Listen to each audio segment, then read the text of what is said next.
C'est dans une ambiance électrique que le Premier ministre du Sénégal et son hôte ont été accueillis.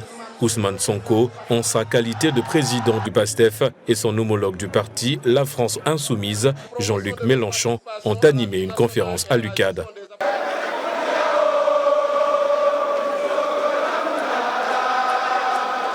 Lors de cette conférence publique, plus de 500 étudiants ont répondu présents. Sonko et Mélenchon ont affiché une large convergence de vues sur les questions politiques, mais des divergences sont exprimées sur l'avenir des relations entre l'Afrique et l'Europe.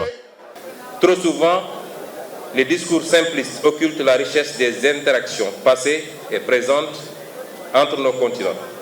Reconnaître les erreurs du passé, tout en saisissant les opportunités de collaboration future, constitue un impératif moral et politique. Nous devons également faire preuve de clairvoyance face aux défis contemporains qui jalonnent nos échanges intercontinentaux. Des enjeux cruciaux tels que la migration, le commerce équitable, sans oublier la problématique des accords de partenariat économique, la lutte contre le racisme, la sécurité, le transfert de technologies et la lutte contre le changement climatique requièrent une approche concertée et résolue, et seule une volonté commune de dialogue et de partenariat authentique permettra de surmonter ces défis et de construire un avenir meilleur pour nos peuples. D'où l'appel à revoir les partenariats entre l'Europe et l'Afrique. Le respect de la souveraineté des États africains dans plusieurs domaines, notamment politiques et économiques, était également au cœur des échanges. C'est la première fois qu'à l'occasion d'un de mes déplacements, des gens dans la rue à Paris m'interrompent pour me dire « Alors, vous allez voir Sonko ?» Je n'ai jamais vu ça. Ce qui veut dire que ce n'est pas les Parisiens, c'est les Africains qui vous regardent.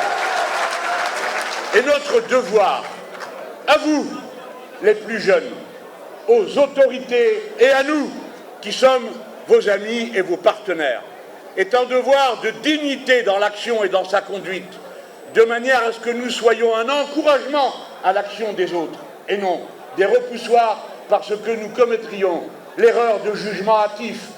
Sur le plan sécuritaire, le président du PASTEF a exprimé une critique sur la présence des forces militaires étrangères au Sénégal. Mais il a surtout tenu à apporter son soutien aux pays du Sahel, tout en condamnant la prise de pouvoir par la force. Aujourd'hui, l'Europe a ses propres problèmes avec des pays qui se disent adeptes de l'illibéralisme et qui ne respectent pas forcément les règles de l'Union européenne. Ce n'est pas pour autant que ces pays sont mis sous embargo ou que les subventions européennes sont coupées. Pourquoi faudrait-il que des problèmes politiques en Afrique soient réglés par les Africains sur commande extérieure en s'attaquant à des pays frères et à leur population surtout? Nous ne pouvons pas l'accepter. Au terme de cette rencontre, les enjeux des futures relations entre le Sénégal et l'Europe ont été clairement définis. Il appartient désormais à l'Occident de revoir ses politiques vis-à-vis de l'Afrique pour établir un partenariat gagnant-gagnant.